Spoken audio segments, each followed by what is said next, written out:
Assalamualaikum warahmatullahi wabarakatuh. Nama saya Tisha Linggara, kelas 11 MIPA 2, nomor absen 30. Di sini saya akan menjelaskan tentang pembuatan koloid. Nah, jadi ada dua cara pembuatan koloid. Yang pertama adalah kondensasi, yang kedua adalah dispersi. Yang pertama adalah pembuatan koloid dengan cara kondensasi. Nah, pada cara ini pembuatan dilakukan dengan menggabungkan partikel-partikel kecil atau partikel larutan dengan partikel yang lebih besar. Secara sederhana, pembuatan ini menggunakan koloid yang sudah ada dengan partikel kecil yang lainnya.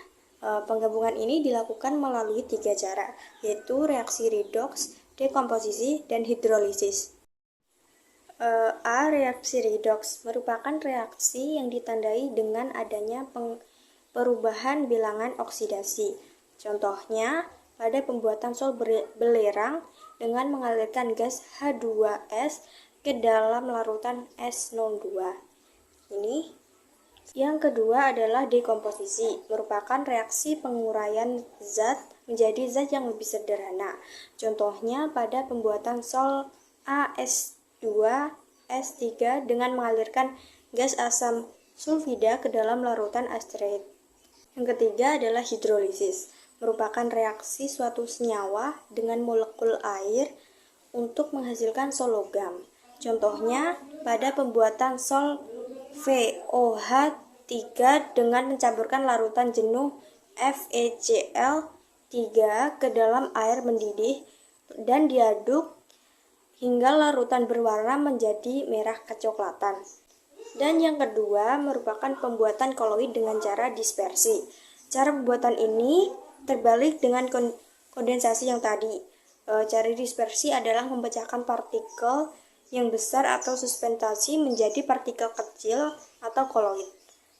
Untuk melakukan pemecahan ini bisa dilakukan dengan tiga cara juga, yaitu yang pertama peptisasi, yang kedua adalah busur beredik, dan yang ketiga adalah mekanik. Yang pertama adalah peptisasi. Pada cara ini partikel-partikel besar dipecah dengan bantuan zat pemecah. Contoh endapan AlOH3 dipepsasi oleh AlCl3, endapan NiS oleh H2S, dan agar-agar dipeptisasi oleh air. Yang kedua adalah busur beredik. Cara ini dilakukan untuk membuat sol-sol logam seperti Ag, Au, dan Pt.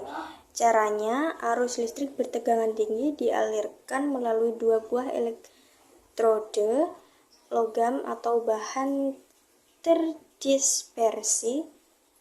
Kemudian kedua elektrode itu dicelupkan ke dalam air hingga kedua ujung elektrode hampir bersentuhan agar terjadi loncatan bunga api. Yang ketiga adalah mekanik. Pada cara ini butiran-butiran kasar digerus dan digiling dengan menggiling koloid hingga tingkat kehalusan tertentu.